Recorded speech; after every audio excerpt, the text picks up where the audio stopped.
Local body elections పై high court కీలక ప్రకటన చేసింది. సెప్టెంబర్ 30లోగా స్థానిక సంస్థల ఎలక్షన్స్ జరపాలని హైకోర్టు ధర్మాసనం ఆదేశించింది.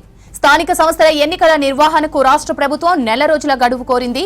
రాష్ట్ర ఎన్నికల సంఘం 2 నెలల టైం అడిగింది. ఫైనల్ గా సెప్టెంబర్ 30 లోపు ఎన్నికలు నిర్వహించాలని ఆదేశించింది హైకోర్టు ధర్మాసనం. లోకల్ బాడీ ఎలక్షన్స్ పై హైకోర్టు కీలక ప్రకటన చేసింది. సెప్టెంబర్ 30లోగా స్థానిక సంస్థల ఎలక్షన్స్ జరపాలని హైకోర్టు ధర్మాసనం ఆదేశించింది. స్థానిక సంస్థల ఎన్నికల నిర్వహణకు రాష్ట్ర ప్రభుత్వం నెల రోజుల గడువు కోరింది. రాష్ట్ర ఎన్నికల సంఘం 2 నెలల టైం అడిగింది. ఫైనల్ గా సెప్టెంబర్ 30 లోపు ఎన్నికలు నిర్వహించాలని ఆదేశించింది హైకోర్టు ధర్మాసనం.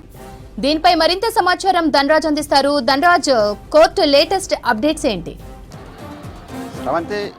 గ్రామ పంచాయతీ సర్పంచ్ ఎలక్షన్ల పైన కూడా హైకోర్టు తీర్పు వెలువరించింది. సెప్టెంబర్ 30 తేదీలోగా కూడా గ్రామ పంచాయతీకి సంబంధించినటువంటి ఎలక్షన్లను నిర్వహించాలంటూ కూడా ఇటు ప్రభుత్వాన్ని ఆదేశించడం జరిగింది. ఈ క్రమంలో చూసినట్టయితే ఏదైతే గ్రామ పంచాయతీ గత ఏడాది జనవరి 31వ తేదీలోగా ముగిసినటువంటి పదవీ కాలం క్రమంలో కూడా పలువురు ఆయా జిల్లాలకు చెందినటువంటి వారు కూడా 6 పిటిషన్ దాఖలు చేశారు. మొత్తం గ్రామ పంచాయతీకి సంబంధించినటువంటి ఎలక్షన్ల వ్యవహారం పైన కూడా గత ఫిబ్రవరిలోగానే రాష్ట్ర ప్రభుత్వం ఎలక్షన్ నిర్వహిస్తూ అంటూ కూడా చెప్పింది. దీనిపైన జాప్యం జరిగిందంటూ కూడా 6 జిల్లాలకు చెందినటువంటి వ్యక్తులు పిటిషనర్లు తమ వాదనలు కూడా వినిపించారు. ఎందుకంటే గ్రామ పంచాయతీకి సంబంధించినటువంటి సర్పంచులు పదవీ కాలం ముగిసినా కూడా పరిపాలనకు సంబంధించినటువంటి సౌలభ్యంలో చాలా వరకు ఇబ్బందులు ఎదుర్కొంటున్నామంటూ కూడా వాళ్ళు సర్పంచులు పిటిషన్ దాఖలు చేశారు. దాని తర్వాత కూడా ఈ వ్యవహారం పైననే రాష్ట్ర ప్రభుత్వాన్ని కూడా హైకోర్టు ప్రశ్నించడం జరిగింది.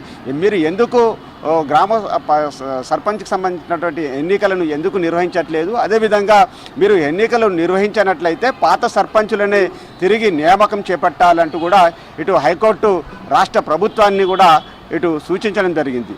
మొత్తం మీద ఓ వైపున ప్రభుత్వం కూడా తమ వాదనలు కూడా వినిపించారు. ఏదైతే తాము సర్పంచ్ సంబంధించినటువంటి ఎలక్షన్లను మాత్రము నిర్వహించేందుకు కాను తమకు 30 రోజులకు సంబంధించిన గడువు కావాలి, తామంతా కూడా కులగణనకు సంబంధించినటువంటి సర్వేలో ఉన్నందున తాము జాప్యం జరిగిందంటూ కూడా ఇటు ప్రభుత్వం తరఫున అడిషనల్ అడ్వకేట్ జనరల్ కూడా వాదనలు వినిపించారు. మరోవైపున చూసినట్టయితే ఎలక్షన్కి సంబంధించినటువంటి ఎలక్షన్ కమిషన్ తరఫు కూడా ఏదైతే రాష్ట్ర ప్రభుత్వము ఎలక్షన్లను ప్రకటిస్తుందో దానికి సంబంధించిన ఆర్గనైజేషన్ చేసేందుకు గాను పూర్తిగా ఎన్నికలకు సంబంధించినటువంటి నిర్వహణ కొనసాగించేందుకు గాను తమకు 60 రోజుల గడువు వ్యవధి కావాలంటూ కూడా ఇటు హైకోర్టును అభ్యర్థించడం జరిగింది.